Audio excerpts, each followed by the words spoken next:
জাতীয় সংসদের সাধারণ নির্বাচনের পর সংসদের প্রথম বৈঠক অবশেষে যাত্রা শুরু করলো ত্রয়োদশ জাতীয় সংসদ। প্রথম অধিবেশন বসে বৃহস্পতিবার বেলা 11টায়। বিসমিল্লাহির রহমানির রহিম। শুরুতেই পবিত্র কোরআন তিলাওয়াতের পর উদ্বোধনী বক্তব্য রাখেন সংসদ নেতা প্রধানমন্ত্রী তারেক রহমান।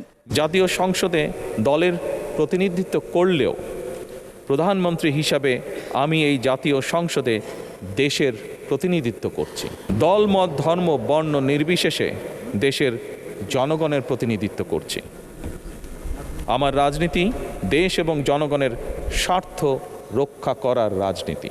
এই মহান জাতীয় সংসদে সকল দলের নির্বাচিত প্রতিজন সংসদ সদস্যের সমর্থন এবং সহযোগিতা আশা করছি। আমাদের দল কিংবা মত কিংবা কর্মসূচি ভিন্ন হতে পারে, কিন্তু তাবেদার মুক্ত ফ্যাসিবাদ মুক্ত একটি স্বাধীন সার্বভৌম নিরাপদ স্বনির্ভর বাংলাদেশ প্রতিষ্ঠায় আমাদের মধ্যে কোনো বিরোধ থাকতে পারে না।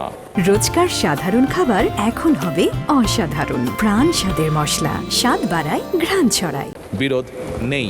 জাতীয় সংসদকে জাতীয় কর্মকাণ্ডের কেন্দ্রবিন্দু না করে বিতাড়িত ফ্যাসিস্ট সরকার জাতীয় সংসদকে অকার্যকর করে ফেলেছিল। আমরা এই মহান জাতীয় সংসদকে সকল যুক্তি, তর্ক আর জাতীয় সমস্যা সমাধানের কেন্দ্রবিন্দুতে পরিণত করতে চাই। দীর্ঘ ১.৫ দশকের ফ্যাসিবাদী এবং তাবেদারি শাসন শোষণের পর জনগণের ভোটে নির্বাচিত প্রতিনিধিদের নিয়ে আজ আমাদের এক বিশেষ পরিস্থিতিতে জাতীয় সংসদের কার্যক্রম শুরু হতে যাচ্ছে। প্রায় 10 মিনিটের বক্তব্যে প্রধানমন্ত্রী বিগত ১.৫ দশকের রাজনৈতিক অচলায়তন, বর্তমান প্রেক্ষাপট ও ভবিষ্যতের দিক নির্দেশনা তুলে ধরেন। বলেন, প্রধানমন্ত্রী হিসেবে দেশ, জনগণ ও সব দলমতের প্রতিনিধিত্বের মাধ্যমে জাতীয় সংসদকে জাতীয় সমস্যা সমাধানের কেন্দ্রবিন্দুতে পরিণত করা হবে। দেশে আজ থেকে আবারও সেই কাঙ্ক্ষিত গত সংসদের স্পিকার ও ডেপুটি স্পিকার না থাকায় 1973 সালের দৃষ্টান্ত টেনে চলতি সংসদের সভাপতিত্বের জন্য ডক্টর খন্দকার মোশাররফ হোসেনের নাম প্রস্তাব করেন প্রধানমন্ত্রী।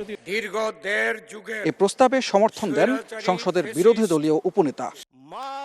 অধিবেশনে স্পিকার পদের জন্য সংসদ সদস্য মেজর অবসরপ্রাপ্ত হাফিজউদ্দিন আহমদ বীর বিক্রমের নাম প্রস্তাব করেন সরকার দলীয় চিফ হুইপ নুরুল ইসলাম মনি। সমর্থন করেন খুলনা ৩ এর সংসদ সদস্য রকিবুল ইসলাম। সংসদ সদস্যদের কণ্ঠভোটে নির্বাচিত হন তিনি। একইভাবে ডেপুটি স্পিকার পদে সংসদ সদস্য ব্যারিস্টার কায়সার কামালের নাম প্রস্তাব করেন সংসদ সদস্য রুহুল কুদ্দুস তালুকদার দুলু। সমর্থন করেন সংসদ সদস্য আশরাফ উদ্দিন নিজাম। এমপিদের কণ্ঠভোটে নির্বাচিত হন কায়সার কামালও।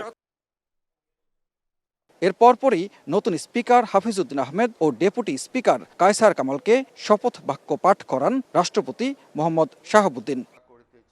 এদিকে মন্ত্রী হিসাবে টাঙ্গাইল ৮ আসনের এমপি আহমেদ আজম খানকে শপথ পড়ান রাষ্ট্রপতি।